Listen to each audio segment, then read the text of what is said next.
WHO na phongdokkhibagi matung ina malemgi oina sahi khudingi iraknabagi thokdokta miyoi lakh 3 siri. Saudi Arabia ki Prince Drug amadi yun sibu oiramle. Kumja lisingan ki sumna kunithoi da Jharkhand da lin chipagi thokdok lising mapanga samji kunthan pan thokki guidelines sing inana bakhangan khre. India da sangom packaging masu higok asangba amadi napu masu oiriba karigina. Adolf Hitler pokhiba building police station onthokre. Loinana Sayolamagi Manunda Amtang Kapkataba insulin Putokre Haibi Yauna, Maliam Yam Maru Iba Pau Kara, Adong Mapam the Putuna Luxury. Pau Singasi, Santona Pijari. World Health Organization WHO gi Maikadagi Tokba report Amagi Matung Ina, Sahi Kudingi Maliam Yoina Iraq Navagi Tok Dr. Saurakna, New Lak Ahumram Siri Haina Pundukli. WHO gi Maikadagi Nona took labor report, Sigi Matung Ina. Sahi kudingi Iraq na dun laikidabagi thokdoksing asida masagi sahi manga dagi hauraga tra mari phawgi manungda leiba angangsingna khwaidagi hena laikidabagi masing heli malemgi oina Iraq na dun mi kaya laikidabagi thokdoksing asi maruina turel pat guha water storage container amadi sweeping pool na singbada hena masing yamna thokpa thengnari Iraq na dun laikidaba miyosing asi ayambana laidabadagi hauraga mayai oiraba sel paiba country singdana hena masing yamna thokalle malem de Iraq na dun me kaya laikidaba asidagi ngakthoknanaba WHO gi maikaidagi government amadi community singda mateng pangnanabagi damakta akhanaba meter tarit yawba technical package amasu launch tawkhre hairi WHO gi director general Dr. Tedros na phongdorokkhibagi matung ina Iraq na dun me kaya punchi mangbagi thokdoksing asi khwaidagi nungaitaba thokdok amani aduba hairiba nungaitaba thokdoksing asigi ayam sarukti cheksindabadagi thokpa ngaktani haina mangna phongdokki hairi Austria amadi Germany ga ngamkhai tainabada leiba matam amagi dictator Adolf Hitler gi pokhiba building adu Austria lengakna police station onthokre Austria gi Braunau am in town da leiba Adolf Hitler pokhiba building adu Austria lengakna police station onthokkiba do Neo-Nazi singna makhogi lai kunpam oina leirakkhibadu athingba pinabagi thawangdani hairi Austria lengakna Adolf Hitler pokhiba building adu kumja lisingani gi sumna 37 leikhibani amadi euro million kullom changna sengba sagatpagi thabak chatrakhibani building adu da district amadi local police officer pumba mathau tawragani hairi police station hangdokpagi thorom saruk yakiba town adugi mayor Jones Meikana phungdokhibada Hairiba Adolf Hitler pokhiba building adu police station onthokibasi mafam madugi phurupsingna puaribo kaudnabagi pandamni Interior History Department Ministry gi head Stephen Malok na phungdokhibada building asi police station onthoknabagi pandam thamkibadu miyoi amata Adolf Hitler ga naksinadnabagi thawangdani amadi miyamna building asibu yamna maruiba mafam am lawribadu athingba pinabani haiki Kumjal singa magas chanipan marfumapan gi April ki tang kunda Adolf Hitler building asida pokhraba sayol khargi matungda mahaki imung manungsing mafam madu thadokibani local official singa phongdorakkibada Hitler pokhiba building adu hauji makki oinadi miyang lamkoi pam ama oidun lakhibani haina pawsin makata haugiba sahida London da leibo hotel amada Saudi Arabia gi Prince Abdullah bin Fahd bin Abdullah bin Abdul Aziz bin Jalawi Al Saud Siduna Leirambado U recreational drug gamma hydroxybutyl GHB cannabis amadi G-Nax ka haida siznabadagi oigani haina toxicology report ta thengnari haina UK the based of news agency amana report tawri report asigi matung ina laikhidraba Saudi Arabia gi Prince Abdullah adu U amadi drug ka haina sasin thakchin badagi cardiac arrest tawduna thokibani masida natana laikhidraba Prince Abdullah haukiba matam kayadasu U amadi G-Nax siznakibagi report kaya phangi London da laiba clinic amada sayol amadi euro lising kuntha manga changda Prince Abdullah na U amadi tongan mindrakki nisadagi detox tawnanaba ana leing chathrangki hairi masida natana sayol amada sawrana euro lising tarit lom changna Merseyside laiba Rainford Hall Clinic ta ana laing chathabada mahaki respiratory tract infection thopagi the gloss tauki basu leiki haina report adun makhatari diabetes ka sagon aduni hingiba miyoi singna numit khudingi insulin kapata khudong chadaba kayamru mayuknari khudong chadaba si kokhanabagi pandamda Danish drug maker Novo Nordisk na malemda ahan boina sayulamagi manunda amuktang kapkataba insulin puthokre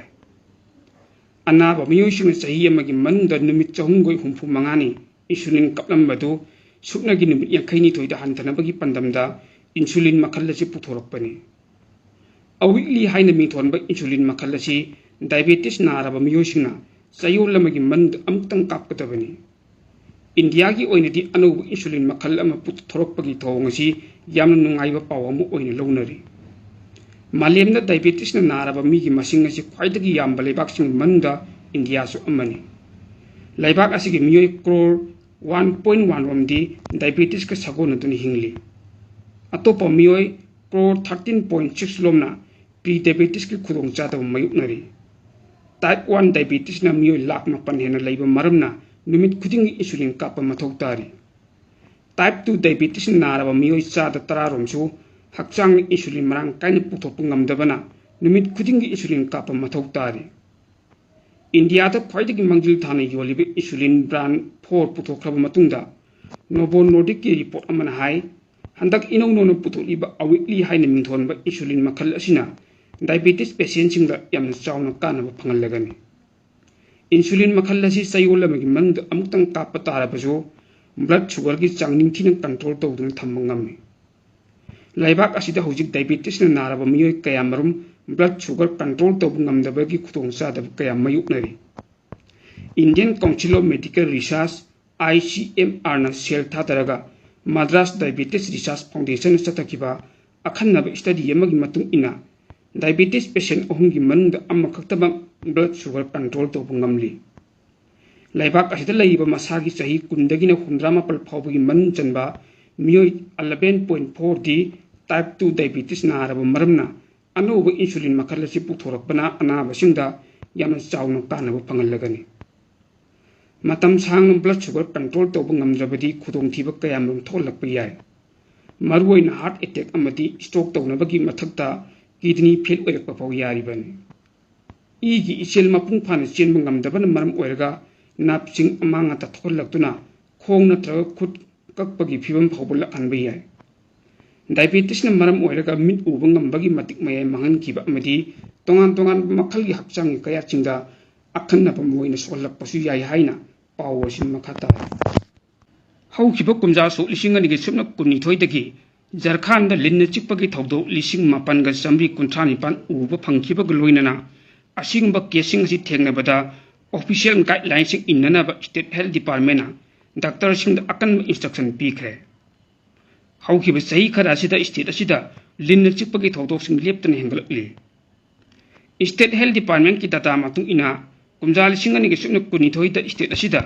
linna chikpagi thawdo chahunga maudani thoi thokkibada kumjal singani ge supna kulumdoida lisinga maga chatul nifutai hengatpag loinana miyoi taramanga siki kumjal singani ge supna kun maridana linna chikpagi thawdo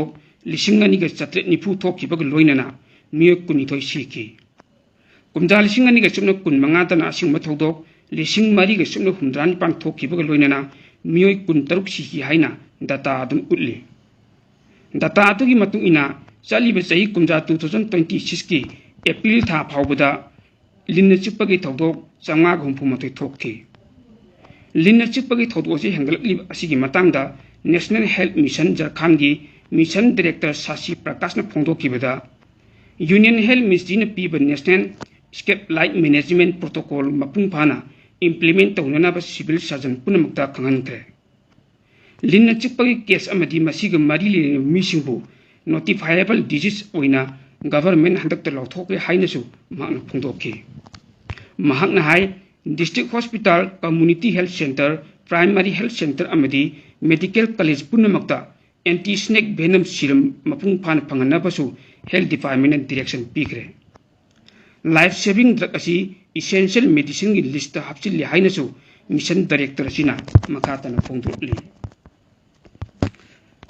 India laiba dairy ki pot yonpham amada changba matamda machu anguba sangom gi package ngakta thenduna thamba ude sangom mayom sing adugi machu adu higok asangba napu amadi karigma matamdan atopa machu si oiba thengne hairiba machu makhal makhal sing asi yenglaga pot leiba lakwa mi kayana yamna khonglei thuna package sing adugi manungda karamba makhal gi sangom yauribagi haibadu khangba ngammi machu sing asina sangom madu fet yaudabra yamna yaubra natraga akaknaba chang amadi yaubra haibadu level paadringai matamda mangjongna khangba ngamalle ngasidi asingba icham cham system asi miyamna khanglaktuna technical oiba akupa warol sing adu yengdubagi mathau tadana second kharagi manungda apama sangom madu khandokpada yamna laidan thokle packaging gi mathakta level namduna chana thaknaba pasak singi mawong matau apa phatta amadi license number na chim khangan gadabani haibu phamasi FSSIA haibidi phasaina chananba oirabasu hairibu machu sing asidi dairy gi branching haibidi Amul Mother Dairy abinna phet yaubagi chang natraga sangom gi makhal haiba sing asi khanganabagi damakta maranai ona puthokpani system masina machu sing asibu icham cham hekta ubaga photo asi yauba chang amadi sangom gi mong mato du khanghananaba pambayam oini sinari dairy kaya mrum na ngak na chanaiba government king guidelines singda higok masuna phet 3.0% lom yauba aduga mapal lauthokaba sangom khanghalle asangba masuna phet 4.5% ga mari leine aduga napu masuna charakna phet 6.0% yauba nangba sangomne sangom packet makal kharana phet 1.5% rung changda nemna yauba mapal anirak lauthoknaba sangomni haibisi khangana bagi damakta ngangleinaba irang langba masu adu sijne maram masina packet ki masu hosi hek yengba matamda phajana uhannana ba leiting natte masim manung di yauriba posak adu ki saktamne masu na chaliba asingba pakhonsing asibu phongba ngamlaba kanagum pot leiba mi amana nutigi chana thaknaba khara parap tawba natraga dahi athum ahaw amadi thong thapata sinabagi damakta anungba makhalgi sangom makhallama hairi pambai sing asi matamda min hek ubaga masak khangma ngamlagani hairiba machu sing asi akaknaba machi yoiba saruk singi warolga loinana mayek sengna masak taklaba dairy gi polam sing ngaktani icham chamba kaithir level sing adu natti haina pawo sin makata